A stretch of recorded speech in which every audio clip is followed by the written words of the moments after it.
Directly over to Ashutosh Sinha, the Director, People, Performance and Culture at KPMG, UAE.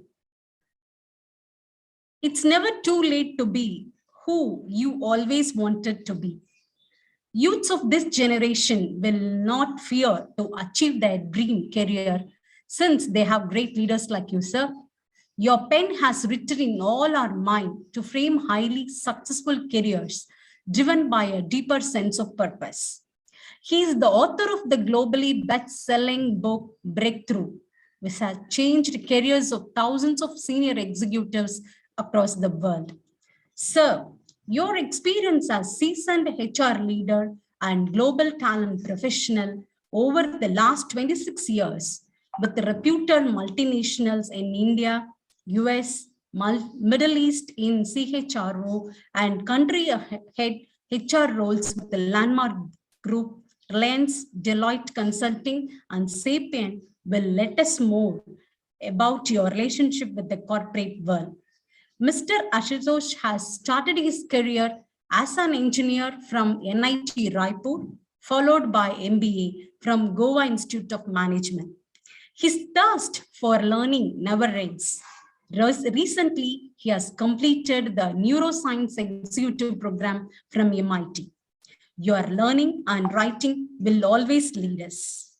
GenuineIN is delighted to welcome you, sir.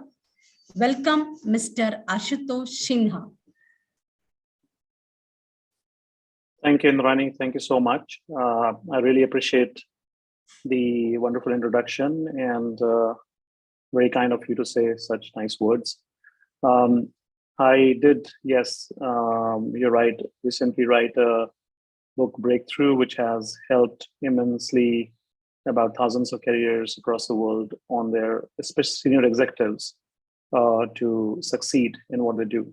And I'm very proud of it. And my passion is to help people make careers and win careers. So once again, thank you so much for having me here.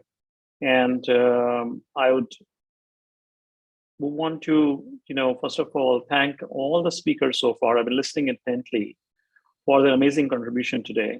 I have been delighted to hear the wealth of knowledge being imparted here. And I'm hoping all the audience who are part of the conference are taking the huge opportunity they need to and are just lapping this up because it's an amazing set of collection of speakers and definitely some amazing topics here. I'm based out of UAE in Dubai. For those of you who are not from this part of the world right on the call, so just to let you know, I'm 4 hours minus to this quick conversation. I have a little bit of a small presentation deck here, which I will use, but the idea is to make it conversational. And if you have any questions from the audience, you can probably put it in the chat box or Indrani, and I can answer to that now or later whenever it's required. So Indrani, over to you. If you could just put up the slides. Would you like me to put it up? Sure, sir. Do you want me to put it up? I can put it up. So if possible, you can do it, sir. Sure, I can.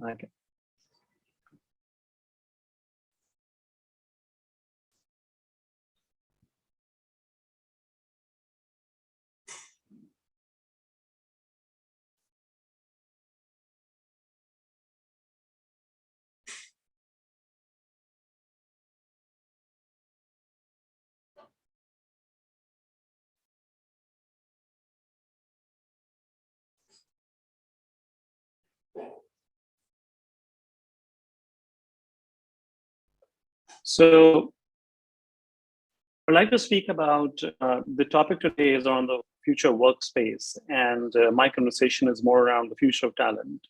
And obviously, the future of talent cannot be spoken about unless we look at what's happening around in the world. The idea here is to have a conversation around what is going around the world of, talent, but more importantly, business first. because business is what drives talent, right? So without much ado, let me move on to the next slide. We thought when the last 2 years, when COVID happened, right, everyone thought that's like the breakthrough era where everything has changed across the world. The waves of change will be unprecedented, and we've never seen any such past changes in our lifetime. And that's true, right?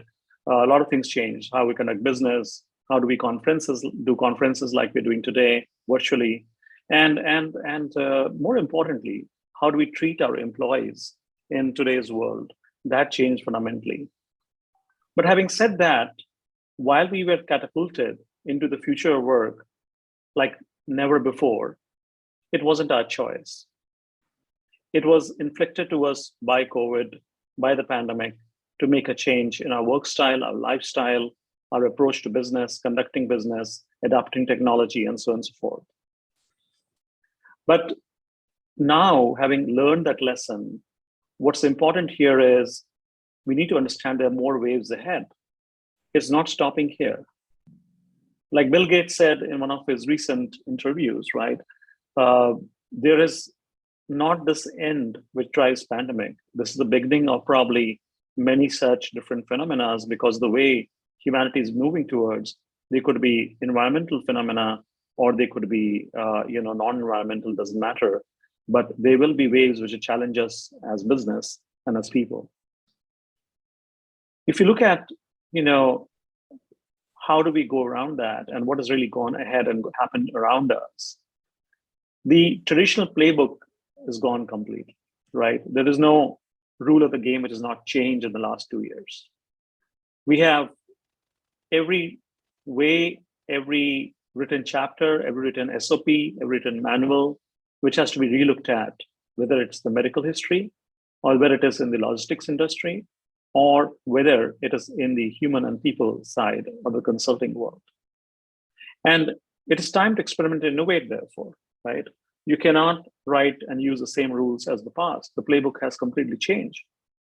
So the HR leaders and the CEOs need to stand tall to this demand, which has changed, and to the factor that there's more change coming in the future. And they need to develop a new charter on the way forward, because what has worked till now will not continue to work in the future. If you take this to the next step and relook at what are guiding principles really, which are defining these changes, there are 4 defining principles. One is a total workforce approach, and we'll talk about that in a few minutes. Second is developing a new charter. And third is reimagining the HR for the new world of work. The fourth is embracing the S in the ESG. What is ESG? ESG is environmental, sustainance, governance. So the S is the sustenance part to it.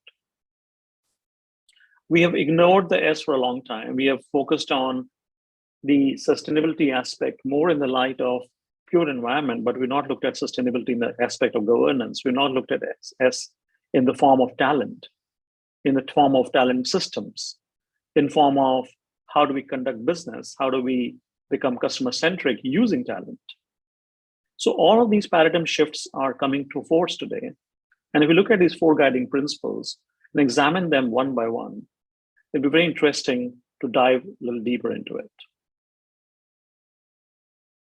The total workforce approach, as I call it, this one is something which has shifted the keel of the boat in a different direction altogether.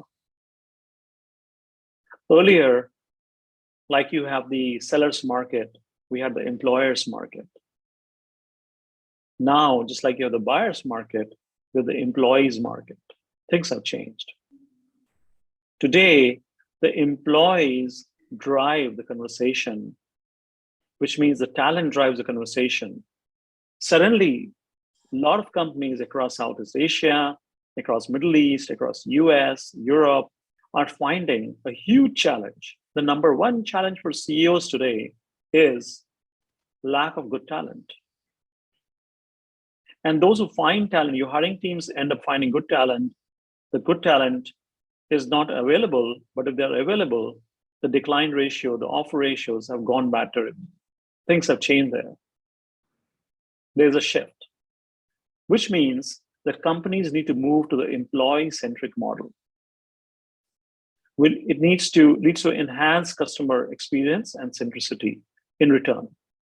So if we move to an employee-centric model, it'll automatically gift us the rewards of a higher customer experience and greater customer centricity, and therefore amazing business. The second one is a backbone of employee centricity. So it's easy to talk about employee centricity, but how do we achieve employee centricity, right? We cannot achieve employee centricity till we have developed the mechanics to do it. And the mechanics to do it is using technology, leading edge technology, implemented wisely. That's a key word there. There's a lot of technology thrown around there. There's a lot of good work done in the past. But do we choose one which is one of the two big enterprise systems? Do we choose or go in the favor of one of the open platforms? What do we do? And that is not an easy choice to make.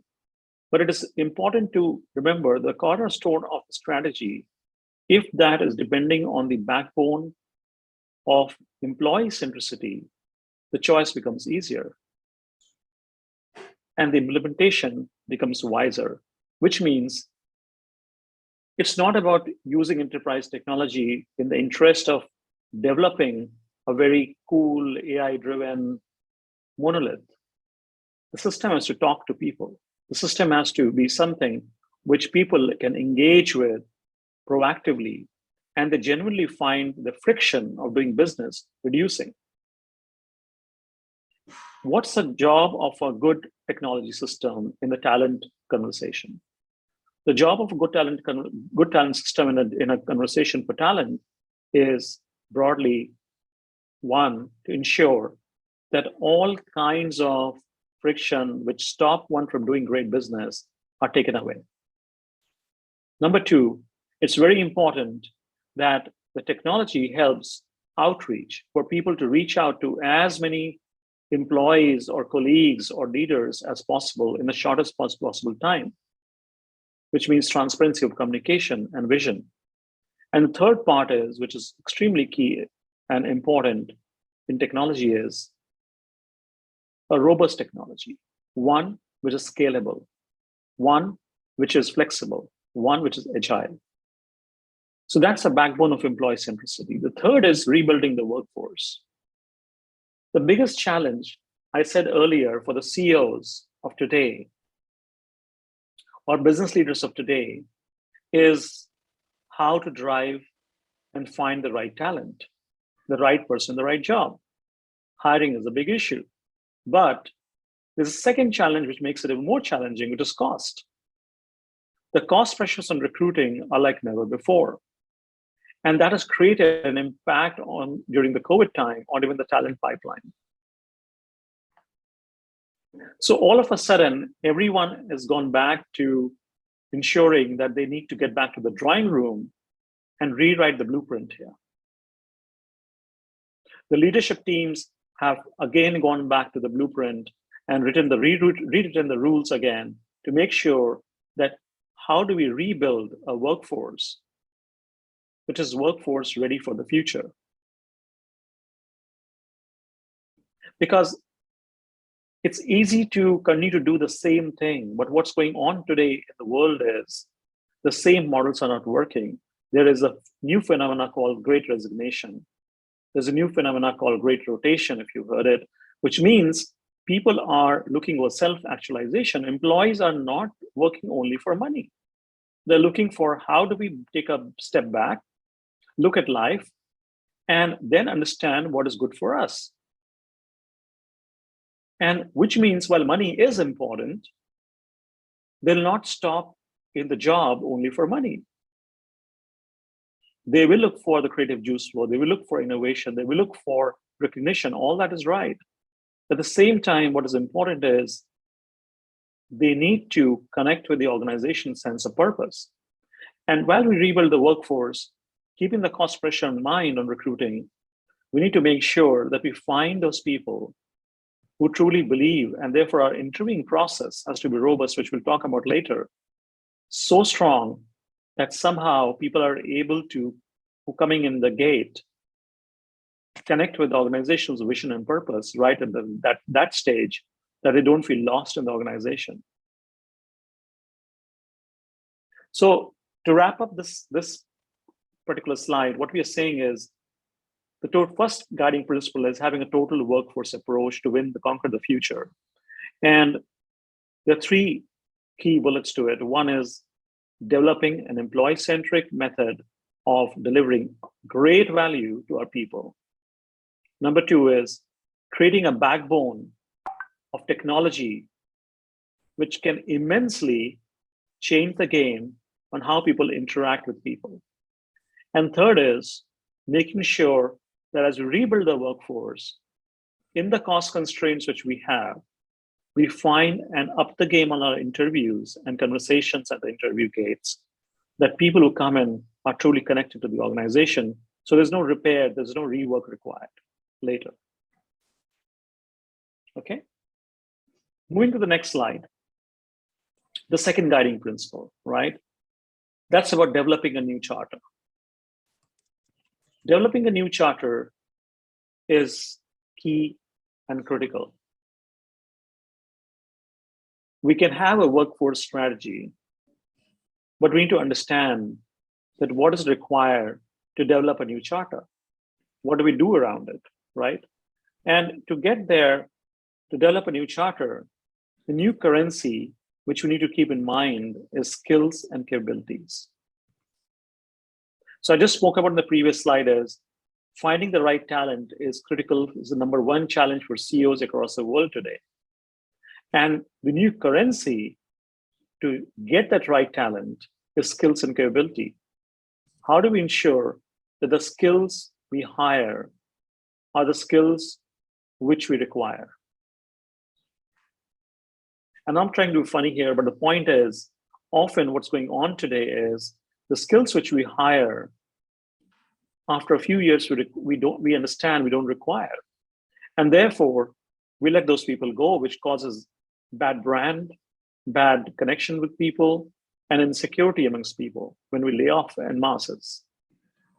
So what's very important is that how do we ensure that we end up finding the right skill and the right capability can get those people? And how do we connect their skill to the capability? The second point there is experiment in a way. Don't be afraid to experiment. We have standard assessment tools. We have standard ways to interview. We have standard skill set job descriptions, right? And standard compensation factors, which have been the same for many, many years, almost a few decades now sometimes. But like I said in the previous slide, things have changed now. The same rules cannot work anymore. So we need to make sure that we have new strategies defining, and we need to experiment what skill set matters to my organization today, which did not matter yesterday. So I'll give you a nice story here. There's a good example where how a certain organization went back. You may have heard of Dropbox. They went back and they said, the same rules of work don't work anymore. We're going to go back and look at it and say, how can we bring people together in office, at workplace, not to work only, but to network? A subtle difference suddenly made the interest of people to come out of the cameras, behind the cameras, and say, okay, we are going to go to work to network. And that as experiment changed suddenly. The office became a place to network because people are willing to once again come out and meet each other versus talking from behind the cameras within the safety confines of COVID. But the important thing is that the new playbook written out there was that do not stop in developing what kind of skills need to be there in person for high-tech jobs, and what kind of skills don't need to be there, and it's okay for them to be behind a computer.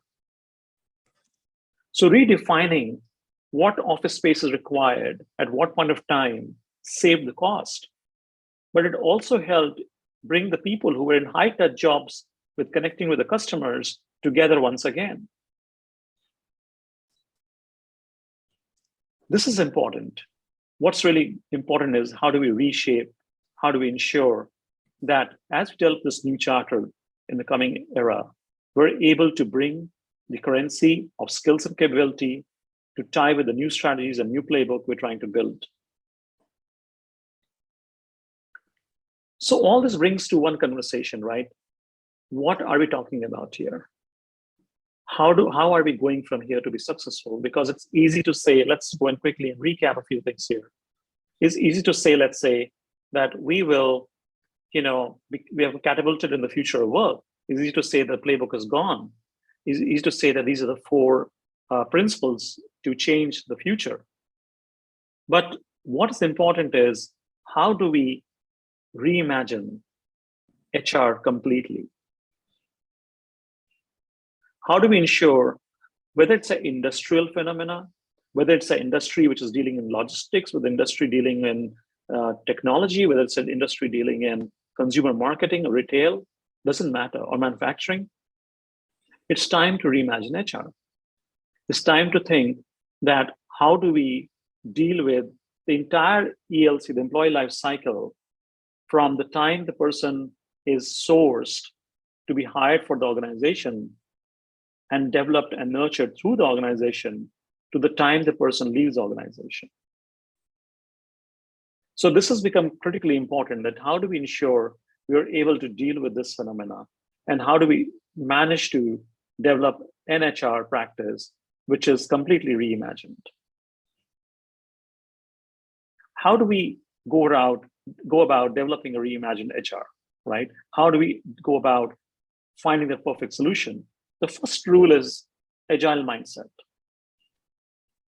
Your HR team don't need to wait for the perfect solution, or the business doesn't need to wait for the perfect HR team to get going on this. It's very important that the perfect solution is something which is not being dealt with by waiting forever, by designing and what we call as popularly analysis and paralysis, right? You don't want to have analysis and paralysis of defining that, okay, there's a way to do this and there's another way to do that, and you keep on talking about it in boardrooms and conversation, and till the cows come home, as they say, or till the sun rises, it is not the right way to approach it. So we need to have agile mindset. We need to move to the frontier. We need to move fast, nimble-footed. That's the nature of business today. Like I said in the beginning, this is the first wave of change, in a way, COVID. But there are many more waves coming, like Bill Gates said, or someone else said. So we need to be ensured we have agile mindset when you reimagine HR, and we're not waiting for the perfect solution, which means we need to relook at how do employees, how do our people connect to other people, and how do they connect to the business they work for. It's perfectly okay to look at it and challenge those paradigms. Now let's take an example here at the grassroots level, right? How do we build agile mindset? Let's say if you're trying to bring someone in an organization for a particular skill, and that person over a period of time has not succeeded, clearly there's something wrong in two places, right? Either the person who was hired is a mishire, as in we hired the wrong skill, or the person was not interviewed well, or the business which the person was brought into, or the job the person was brought in to do, was the job which was not the right job for the person, it was not a right fit. And therefore, what do? We do repairs. How do we do repairs? We either fire the person, or we go around and find to reskill the person, or we find another job for the person not very happy in, and get a new person to replace the person. What's really happening is we're adding to our cost. But if you to rethink this, and instead of repairing, if we had spent a lot of time in training our interviewers to become A-class interviewers who connect well, who understand the art of the right interview skills, interviewing, at whatever level they're interviewing, doesn't matter whether it's the workman level or the salesman level or the project leader level or the director level, doesn't matter. If they've been trained and coached to interview well, the chance of a repair is avoided. You immediately get someone who is the best fit for the organization and the higher probability to succeed. That's a mindset to ensure that we move fast, we bring someone on board, but we don't wait forever. We don't do 1,000 interviews to get to that person. We develop a very good, robust interview process and train our interviewers in a way that they can filter and bring on the best fit in a very quick time. The second rule is work weeks, right? Do they need to be the same? It's a challenge which has been again and again asked in the last 1 year.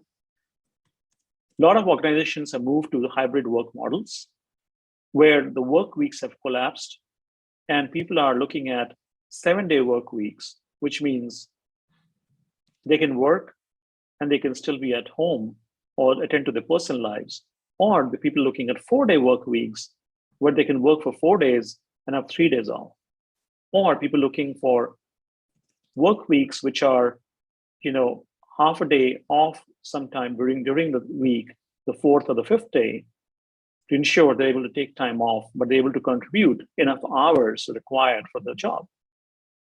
Why is this required suddenly? Why do we need to even think about all this? If we question ourselves, the broad reason is that if we don't do it, it's going to bite us badly later. We'll have burnt out colleagues who are spending obnoxious hours behind the screen, as well as on the shop floor, or as well as the retail floor, or in front of clients and customers together, while they're not able to balance their personal lives. And if we're able to give them back their personal life space, they're going to stay with us much longer and do a better job. Similarly, the workspace I spoke about earlier needs to be redefined as well. It needs to be completely changed and ensured that it meets the needs of the employee. It's not just a cost space, it's not a prestige space, it's not an ego factor to have a very cool address anymore. That's not the game. The last point here is data-driven. Leveraging the gold mine of data, legacy organizations seem to have immense amount of data lying with them unused. Like I was talking to someone, a very large organization which employs about, let's say, 40,000 people, right? They probably would have at the attrition rate of just about, even if 20, 25%, they would have so many people in the market who are ex-people of that company. In the 10 years they have left, that if those people were looked at from a data-driven approach and encapsulated as alums of the organization, they could be the customers, they could be the referrals to great future workforce, and they could be the brand ambassadors for the products the company manufactures. So data is beautiful right now, but the gold mine of data needs to be reassessed at all aspects of the employee life cycle, ELC's employee life cycle. At the time of hiring, how many people were hired and interviewed by a certain person became rock stars? Now, is there a connection between that? That speaks that this person interviews really well. Or how many people who were hired by X person, all of them failed, or some of them failed. And there's a connection there as well, right? So idea is to deal with that and be able to drive that connection. And move on to my final slide, what I call is talent acquisition 3.0, right? If you look at the pandemic has pulled our personal life into work and has made the edges blurry, right? Suddenly, as you can see in this picture, the daughter here is sitting and doing her schoolwork, and there's a person or the mother sitting and doing the office work. Our edges are becoming blurry every day. Talent 3.0 is to ensure that we use the three elements, data, talent, and total life cycle approach to hire people. There should be a paradigm shift in how we bring on people. What is data about? It's to ensure there's accuracy of hiring. You cannot make mistakes by mishiring and incurring repair cost. There's a brand analysis, connection to EVP, and the cost per channel is sacrosanct. In the interest of time, I'm rushing forward, but we can talk more about any point of time required. Talent, identifying sustainable talent pools, which, like I said earlier, are best fit for the organization. Retention of talent is the co-ownership between recruiter and the HRBP. It's not just the recruiter's job anymore to keep a good talent in. It is the recruiter's job as well and the HRBP's job as well. It's a co-owned conversation. Diverse talent is important. We need to have talent, whole brain thinking, because when we bring diverse talent, the organization becomes more powerful because people from different races, culture, age, gender are able to, nationalities are able to add much more value of a different level of thinking than a polar organization. And that helps in managing resource risk, right? And what the important is quality versus quantity here. Less, but great quality is what's important when we bring on talent on board. The last point is total life cycle approach. How do we ensure that we are at the onboarding stage, developing great leaders, planning succession for them, marking the right compensation for them, and developing the career paths? Ensure that employee experience is fundamentally not broken. That's what employees are customers. They will stay with us longer when that is taken care of. And when they stay with us longer, the high-performing employees, they become our brand ambassadors, which ultimately leads to great business. That's my conversation for today. And I will call it a wrap. And if anyone has any questions, happy to take them, or we can always take it offline. Thank you. Thank you. Thank you very much, Mr. Ashutosh Sinha. We are moved very much. We learned more from your speech. GenuineIN team thanks all the corporate speakers for their overwhelming speech for this and encouraging our participants to move to a better world tomorrow. Thank you all. Thank you, sir.